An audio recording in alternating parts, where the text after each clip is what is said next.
we estimate that in this year, in 2012, we will receive almost a little over $3 million more in taxes, in increment taxes in the TIF fund. We do have some expenses that we know about in 2012. We have a debt payment because we took out bonds. We borrowed money in order to do many of the things that we talked about here, including the building of River West. There's a small, I mean, it's almost chump change, $400, but we do have to do an audit, and that's of the funds. And then we have $150,000. We have one little section, one little parcel of city-owned property left. It's at the corner of Elm and Reed. It's 1.6 acres of land, but it's got a sewer that runs right through the middle of it. So we have a project to actually relocate that sewer. And then in 2013, we're basically saying the same amount of money we're going to have, $3.1 million. And in 2014, another $2.7 million worth of money coming into the TIF. I put a little asterisk here. The TIF ends in 2013. But the way property taxes work is that you levy taxes in one year and you get paid in the following year, right? So just those of you who paid taxes in 2011, you were paying it based on your 2010 value. So we will actually have another distribution of money into the TIF in 2014. So for all intents and purposes, it really ends in 2014 in terms of uses of the money. So as you can see, we have other debt payments and other audit fees. We have nothing else in terms of a budget. That at the end of 2013, if we didn't spend another dime, we'd have $9.2 million. Will the bonds be fully paid by yes. that time? Yeah. This payment in 2014 is the last payment for those bonds. The only identified potential uses that we have, other than the hotel, which was discussed the other night, is for the warehouse district. All right, so types of eligible costs. These are some of the things that most of the important things that the law tells us that we can do. We can use it to actually administer the TIF itself, though we don't tend to do this very often.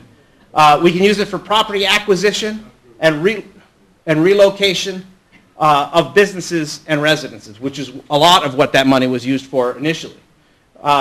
Rehabilitation or renovation of existing public and private buildings. Okay, so the renovation of existing structures.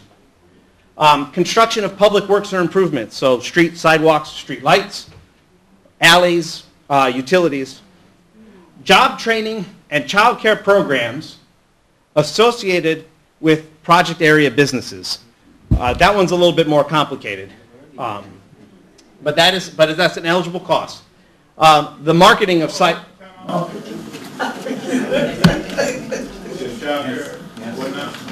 It's child care programs, and I can get the definition and talk to you because there are some of you that might actually be able to benefit from this to some degree.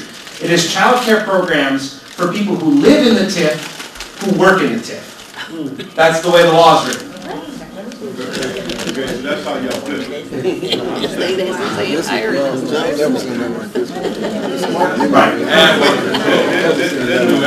There's no jobs in the TIF, so. Wow. This is ridiculous. There's no jobs in the TIF, so that's how they don't benefit. Quick question for me. Sure. Who wrote the TIF and how did you go about changing the law in the TIF? Who wrote the TIF law and how did you go about changing it? The TIF law was written by the Illinois General Assembly, and it's been amended from time to time, and you can certainly petition your city to advocate on your behalf to the Illinois General Assembly, but it's ultimately changed. The TIF law is changed by Springfield. That was one question, or is that, I guess you said this too, right. Marketing of sites and then demolition and site preparation are also eligible uses of the TIF. Among the things that are ineligible, costs associated with the construction of new private buildings, operating expenses such as police patrols, fire patrols, code enforcement activities, any loans to businesses with TIF increment can't be done. Programmatic costs, such as grants to nonprofit groups, for them to run a program other than maybe the job training programs that, and again, that's kind of a really fine point of the law. And then infrastructure improvements outside of TIF boundaries, unless they are in adjacent TIF, and then you kind of move things between two TIFs. Those are, and I think my last slide says questions, which we've started already, so. My question then, I'm a plain kind of person, I need to have it broken down. And so when I read that construction of rehabilitation or renovation of existing public and private buildings, does that mean places like a church or a Carver Center can use monies to have those buildings renovated? It's completely possible. And the procedure to do that is available where? Well, you would probably start working, and that will put it up on the board, and then we can come back, and it's just a budgetary issue of the city council. They have to say that they'd like to spend X number of dollars on this project, and as long as it's legal, and the council, you get 6 votes of the city council, it can be done. Let me answer that. I'd like to hear an answer to Mrs. Carter's question. She indicated that part of the TIF process is to employ especially minorities that may live in the TIF district. And if that is a condition, her question is as relevant in 78 as it is today, and it needs to be answered. We know that the parking deck was built for a private entity without any participation of minorities at all. There's 0 participation. So is that a violation of the TIF, and can we go back and claim that $4 million that we spent up there? Second question, what do you mean when you say cost associated with the construction of new private buildings? What cost would be ineligible? Basically anything above the ground. Any framing, plumbing, electrical, you can't use TIF increment to build a private building. The parking deck was different because it was actually a public parking deck Well, no, it was billed as a private parking deck. Right. That's what they came to the council with. And the building itself is private. The building itself is private, but no TIF dollars went into the building of the construction of the building itself. It all went into the parking deck. Okay, so we got shammed by that $4 million. They're giving that $4 million. According to that, it wasn't eligible to receive that. Right. No, because I actually asked our corporation counsel this today. He said it was eligible because it's tied in with the University of Illinois College of Medicine, the parking deck itself. That just to give you the Illinois Medical Center pays enough taxes to have already paid that $4 million back. So it's Back to the TIF. back to the TIF. Goes back. That's why we have such a bundle of money here at the end of the TIF.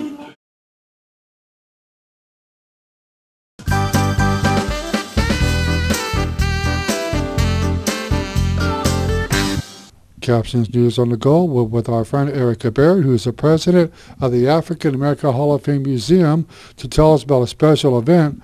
But first, tell us, what is the purpose of the African Hall of Fame Museum? The African American Hall of Fame Museum was put in place to allow the city of Peoria to know the impact that African Americans have had on the community, as well as non-African Americans, the impact they've had on the African American community here in Peoria, Illinois, and actually throughout the world. And for years, the museum itself has been located at the Proctor Recreation Center, but coming this October, you guys are moving to a lot bigger space. Tell us about that. Well, we will still have our historic location at Proctor Center because we've always been there, but we will also have a space at the riverfront, which will be the Wall of Fame, where we'll feature the different inductees over the years, as well as have an oral history space where people can come and tell a little bit about themselves and their lives since they've been in Peoria, where anyone who comes to Peoria and visits the museum will be able to learn. And we should encourage people to check that out when the overall museum opens up in October.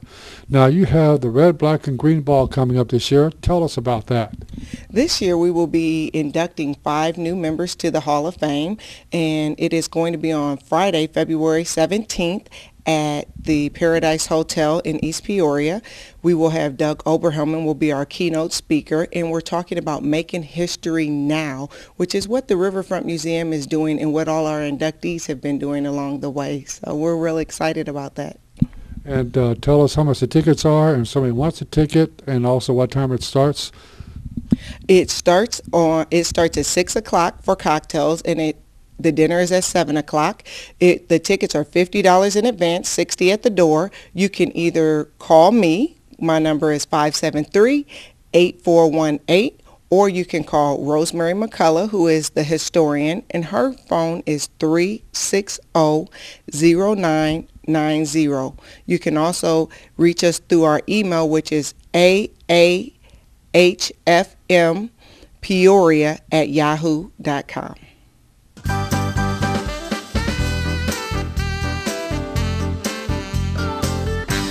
When I looked at the map and I seen how we see a lot of young men standing right in front of the gas station, looking for work, looking for something to do.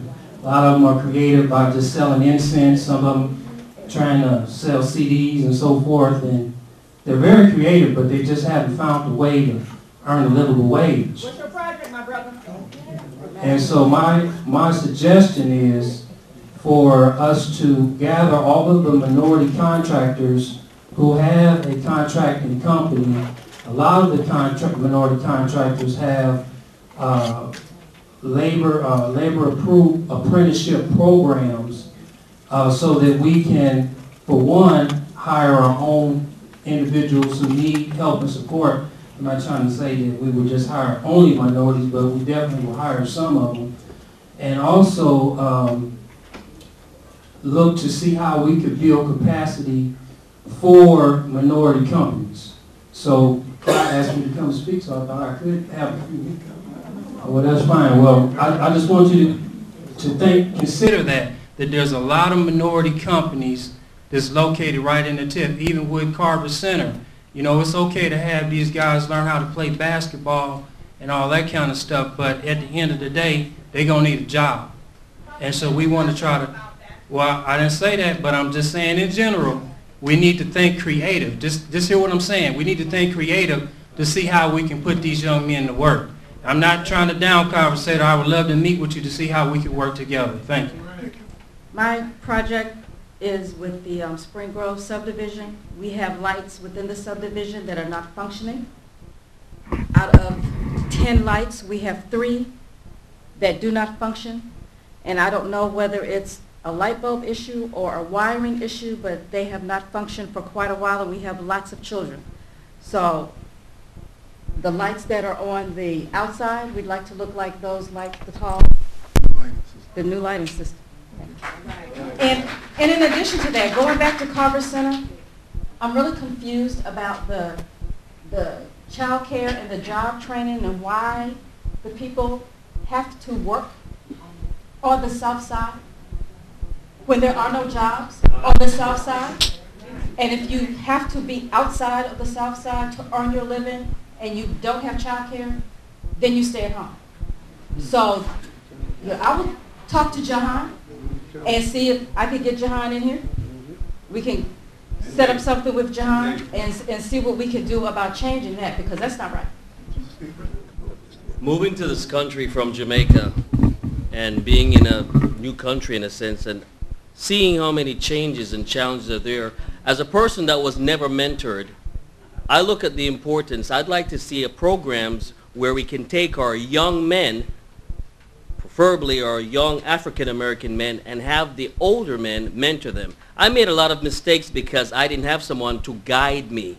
And in the Bible, Paul talks about you have 10,000 instructors, but not many fathers. And I think fathers not just the idea of a blood issue, but an older man being able to teach younger men how to act, how to behave, how to be gentlemen. So that's one of the programs I'd like to see. I'm ready to sign up for it, actually, and collaborate with some other men in teaching business skills, ethics, and things like that. That's what I'd like to see. I just want to see the remaining land that's left in that Southtown district to be used for single-family housing, because I know it's there. And also, I wanted to let everybody know that you, on your eligible activities, you have like 7 bullets, but there's an actual more detailed paper that explains it more in detail as far as what's eligible and what can be done. And if you actually get this document, this may give you a better idea of what you can do.